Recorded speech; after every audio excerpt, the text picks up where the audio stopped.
Hello दोस्तों, स्वागत है आपका श्री सोज में। मैं डीपी गौतम आप सबके साथ आज डिस्कस करने वाला हूँ एनवायरमेंट के कुछ ऐसे पहलू जो आगामी परीक्षाओं के लिए बहुत ज्यादा उपयोगी हैं। एक साल के अंदर जो भी इंपॉर्टेंट टॉपिक्स रहे उसमें से कुछ भाग ये है, कुछ अगली वीडियो में लाने की कोशिश की जाएगी। ये भी आपने एग्जाम देने के लिए तैयार बैठे हो, अब तक कुछ नहीं किया है तो इसको बड़े ध्यान से पढ़िए। अगर आपने करंट अफेयर्स कर लिया है तो उसको समराइज करके अपने आप को एनालाइज करो कि कहाँ तक हम जो है पहुंच पा रहे हैं इन चीजों में। इन्हें याद करना बहुत बड़ी बात नहीं होती है, बड़ी बात होती है उसको याद रखना। बहुत ज्यादा कंटेंट पढ़ लिया, मोटी मोटी किताब पढ़ ली, लेकिन उसको अगर आप याद रख करके परीक्षा हॉल तक नहीं ले जा पाए तो कोई उसका प्रासंगिकता नहीं रहेगी। इस वजह से मेरी कोशिश है कि हम लोग बहुत ही नैरो वे में या कह सकते हैं बहुत ही संकुचित आधार पर कुछ चीजों का ऐसा जिस्ट निकाल लें कि उसको हम कैरी कर सके और कैरी करके परीक्षा हॉल तक ले जा सके। तो मैं कॉन्सेप्ट के साथ में करंट अफेयर्स को जोड़ने की कोशिश करूंगा और बताऊंगा प्रश्न कहां से कैसे बनेगा। तो बने रहिए वीडियो के अंत तक, ठीक है। चलिए शुरू करते हैं। सबसे पहला कॉन्सेप्ट है दोस्तों एलईडी ब्लूम, शैवाल प्रस्फुटन। शैवाल प्रस्फुटन इसके बारे में आप सब जानते हैं लेकिन डायमेंशन थोड़ा चेंज होगा। कैसा कि जब आप पुरानी मूवीज में, नए में तो फिर ऐसा नहीं होता। पुरानी मूवीज में हीरो हीरोइन तालाब के किनारे बैठते थे और तारा पूरा जो हरियाली से भरा हुआ है। बाहुबली की शुरुआत में कि जियो रे बाहुबली, बाहुबली हाथी रोकने के बाद में जब आता है दौड़ता हुआ घोड़े से तो क्या करता है, पानी के बीच से कमल के फूल निकल आता है ना। तो ये चीजें देखने में कितनी अच्छी लगती है, बताइए पानी में कितनी हरियाली है। लेकिन दोस्तों एनवायरमेंट के दृष्टिकोण से यदि हरियाली ज्यादा हो जाए तो खतरे का प्रतीक होता है। होता ये है वास्तविकता में दोस्तों, जैसे ये कोई वाटर बॉडी है, यहाँ पानी भरा हुआ है, ठीक। इस वाटर बॉडी के ऊपर यदि हरियाली छा जाए, क्या छा जाए, हरियाली, तो ये दो तरह से वाटर बॉडी को परेशान करती है। पहला ये सूर्य है, सूर्य के प्रकाश उसके अंदर नहीं आएंगे, सॉरी, ठीक। दूसरा, इस वाटर बॉडी के अंदर पहले से जो न्यूट्रिशन है उन्हें ये ऊपर खींच लेती है। तो वाटर बॉडी के अंदर रहने वाले जितने भी जीव हैं वो क्या हो जाएंगे, वो बेकार हो जाएंगे, खत्म हो जाएंगे, ठीक। क्योंकि एनर्जी का सोर्स क्या है, सूर्य। सूर्य से एनर्जी मिलेगी नहीं तो अंदर कोई भी पैदा नहीं होगा शैवाल जिसे खाकर के मछली जिंदा रहे। तो पूरी वाटर बॉडी के लिए बहुत बड़ा खतरा हो जाता है दोस्तों। सवाल बनता है कि शैवाल प्रस्फुटन का प्रकार है तो आपने एक वर्ड सुना होगा जो इकोलॉजी के में आप जो बेसिक्स में जानते हो, वो सुपोषण, यूट्रिफिकेशन, ठीक, सुपोषण। अभी ये मसला जो है करंट अफेयर्स में सुझाव से आया दोस्तों कि ऐसा पहले कभी नहीं देखा गया था कि गंगा में जो है शैवाल प्रस्फुटन की घटना देखने को मिली है दोस्तों। गंगा में नदी, नाले, तालाब, झोड़, इन सब में तो छोटे छोटे मिल जाती थी, लेकिन पहली बार गंगा में ऐसा मिला है तो बड़ा ही सोचने का विषय है कि आगे इस पर हमें काम करना चाहिए, ठीक। मसला क्या होता है, देखो शैवाल प्रस्फुटन आगे होता कैसे है, थोड़ा शॉर्ट में बता दूंगा। जैसे मान लीजिए आप कृषक हैं, किसान हैं, आपने खेत में यूरिया या खादी दिया, लेकिन 100% वो सोलेबल मिट्टी में नहीं मिल जाता है। क्या होता है कि मान लीजिए 80% मिल गया, 20% बच गया, 20% यूरिया मिट्टी के ऊपर ही बच गया।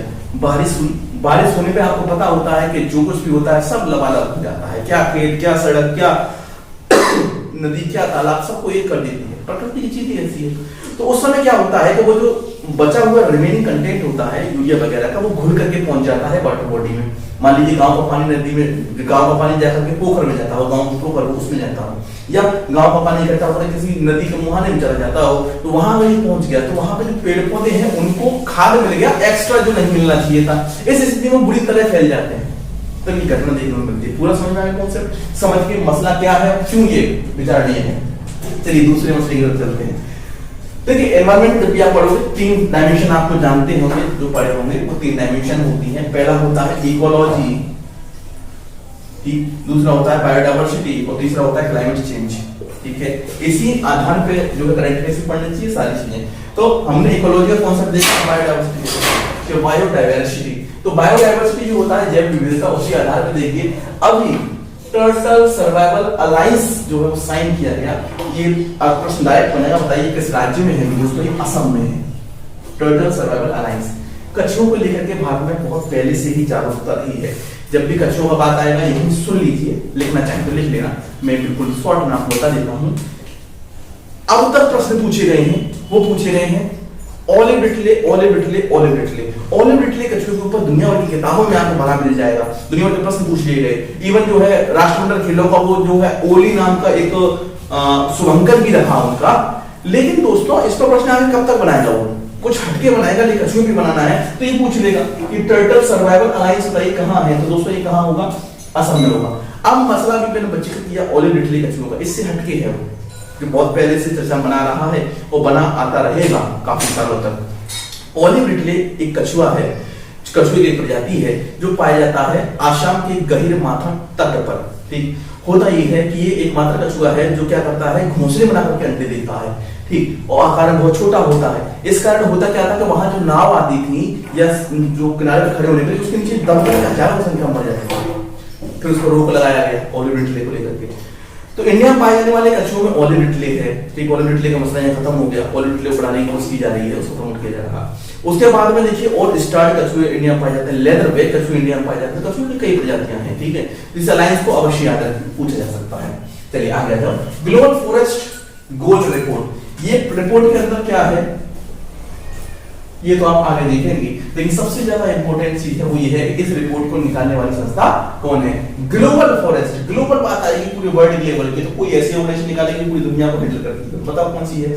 कई ऑर्गेनाइजेशंस हैं, उसमें से सबसे जो ऑथेंटिक है वो यूएन, यूनाइटेड नेशन। इसी यूनाइटेड नेशन का एक डिपार्टमेंट है, department of economic and statistics करके, वो डिपार्टमेंट ने इसको निकाला है और इसने टारगेट दिए हैं 2030 तक के साथ 2030 तक आप क्या कीजिए कि 33% वन दुनिया में करना है। अगर आपको अपना सराउंडिंग को सुरक्षित रखना है तो आपको कम से कम 33% वनों की आवश्यकता है, या आपको कम से कम 33% वन तो आपके पास होना चाहिए, तभी आपका सराउंडिंग जो सुरक्षित रहेगा। अब 33% वन का टारगेट है, आपको पता होना चाहिए कि SDG sustainable development goal, SDG के बारे में आप जानते हैं, एसडीजी बारे में जानते हैं, सस्टेनेबल डेवलपमेंट गोल। अब ये जो गोल हैं सस्टेनेबल डेवलपमेंट, इनकी पूर्ति के लिए वन रोपण भी बहुत अपने आप में बहुत क्या है, आवश्यक चीज है। इसी वजह से ये आपको जानना होगा कि लक्ष्य तो ये है कि वन रोपण बढ़ाना है, वनों की संख्या बढ़ानी है। यहाँ एक चीज अलग से ऐड कर देता हूं कि यहीं पे एक संकल्पना आती है रेड नी, और इसका रेड प्लस भी हो गया है, रीफॉरेस्टेशन। फॉरेस्ट लगाने के लिए जो इंटरनेशनली एक फंड काम करता है वो रेड क्या करता है, पैसा देता है, फंड है ये रेड। ठीक है, तो रेड को भी आप याद रखेंगे। अगर इंडिया की बात करें तो एक फंड आता है, इसका नाम है कैंपा,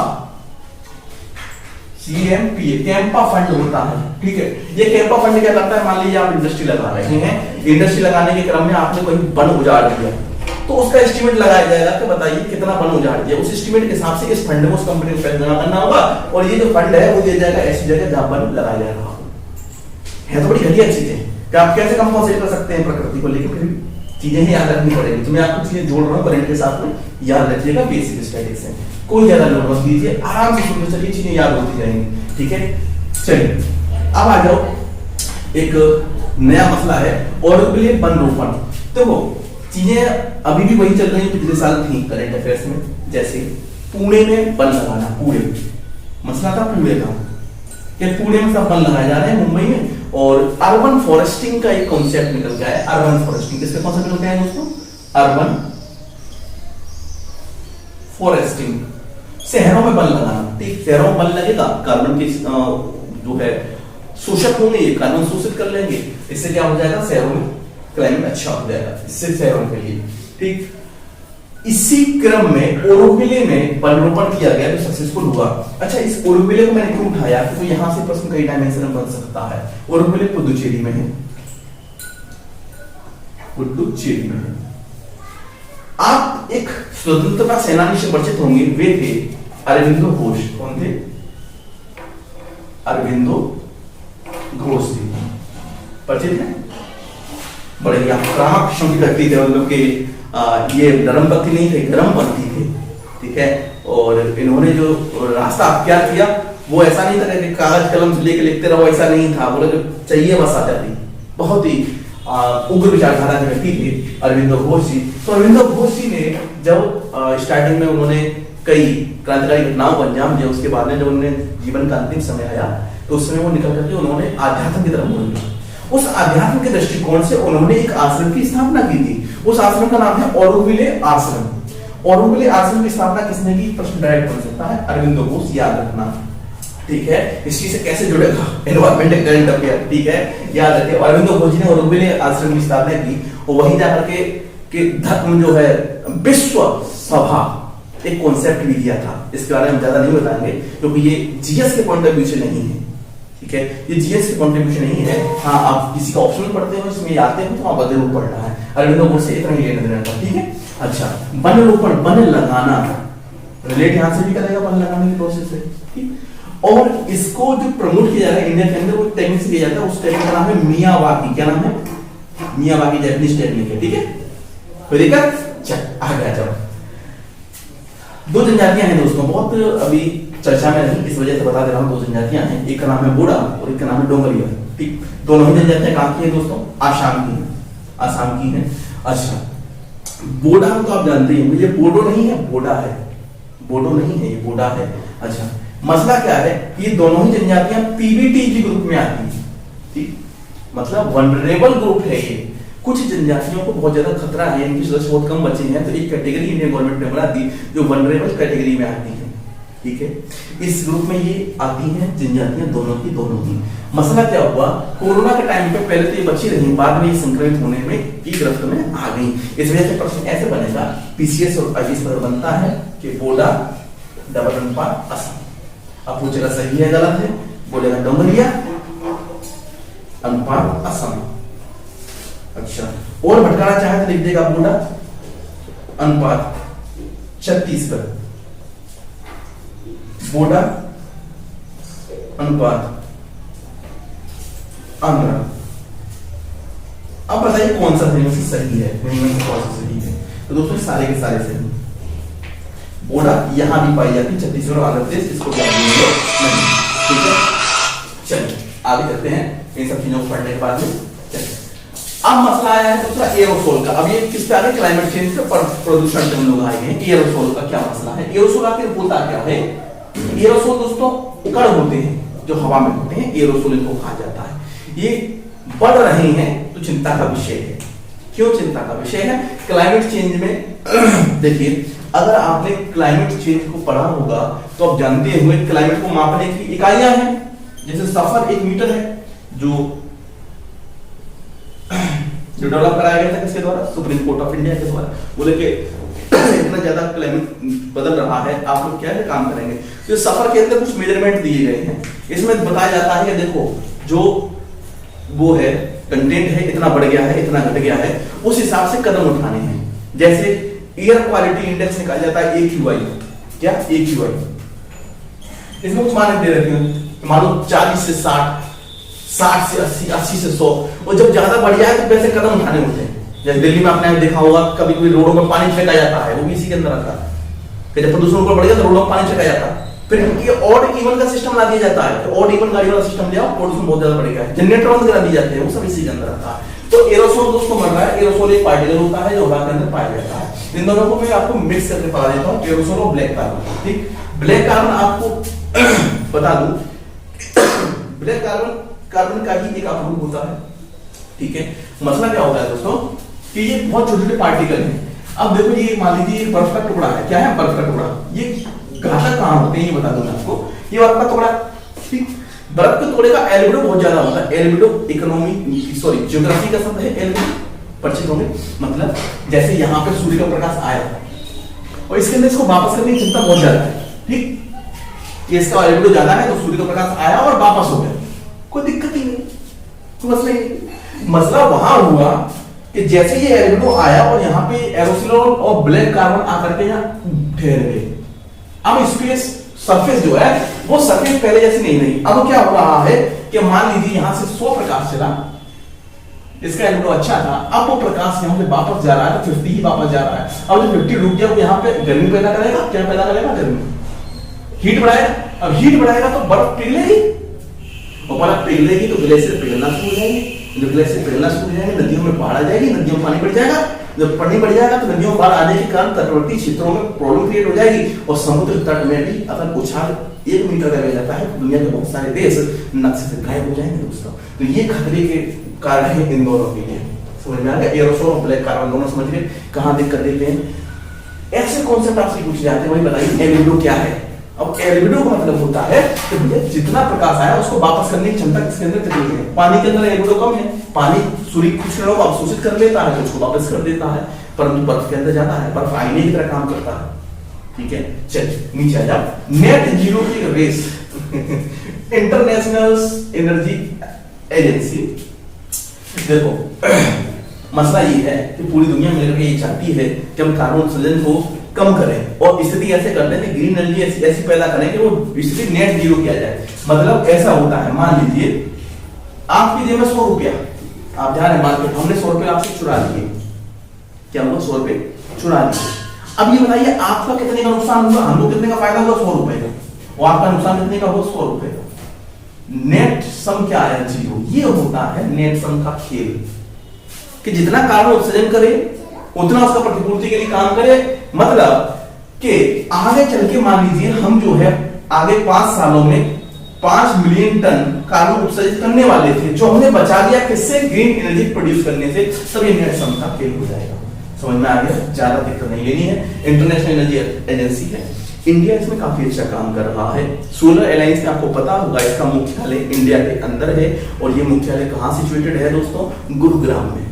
गुरुग्राम में सोलर अलायंस का मुख्यालय सिचुएटेड है। इंडिया का 175 गीगावाट का टारगेट है सोलर एनर्जी द्वारा। ठीक है, ये कुछ एडिशनल फैक्ट मैं आपको बता देता हूं। चल अब तो बड़ी ही इंटरेस्टिंग चीजों पे आ जाओ दोस्तों, यहां कंफ्यूजन होगा, प्रश्न में से आना ही आना है, ध्यान दे लो। दोनों ही एक ही मिनिस्ट्री के अंदर जाता है, एक आ जाता है डिजिटल ओशन, एक है डिजिटल, एक है डीप ओशन, एक है डिजिटल ओशन। दोनों ही अलग अलग चीजें हैं, एक है डिजिटल ओशन और एक है डीप ओशन।